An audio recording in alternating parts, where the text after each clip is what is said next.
అరే మామ ఇప్పుడు స్క్రిప్ట్ ఏంటంటే నువ్వు ఇక్కడ పండుకో అన్న పనుకుంటా బాగుంది, నువ్వు పనుకుంటా బాగుంటది. నువ్వు ఆగురా రే, నీకు చెబుతా ఆగు.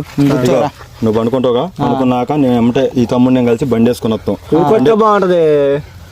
రే నువ్వు ఆగురా, వాడిని మాకు ఆగు. అయితే మేము ఏమంటే నలుగురు ఫోన్ చేస్తాం ఎక్కడికి బరబర్, అరే ఫలానా శాసగిరి గాడు ఎట్లా ఎడుతుంటారని ఎమోషనల్ అయ్యి ఫోన్ చేస్తాం. మేము ఫోన్ చేయాలని నువ్వు ఏం చేయాలంటే అన్న ఎందుకు ఎడుతున్నా అన్న రే కొడతారా నిన్ను, ఆడ వీడియో రన్నింగ్ అవుతుంది దెంగుతా నిన్ను, ఇంకోసారి మాట్లాడి ఖచ్చితంగా కొడతా. అర్థమైందా? నలుగురు ఫోన్ చేస్తాం, నలుగురు ఫోన్ చేయాలని వాళ్ళు నలుగురు వస్తారు. నలుగురు వచ్చి నువ్వు వాళ్ళు కలిసి మొత్తం ఎమోషనల్ ఫుల్ ఎమోషనల్ అయ్యి వెమ్మటే ఇక మేము ఇద్దరం కలిసి అరే బాగా ఆగండ్రా ఆగండ్రా ఆగండ్రా అని ఎందుకని అలా నించొని బాగా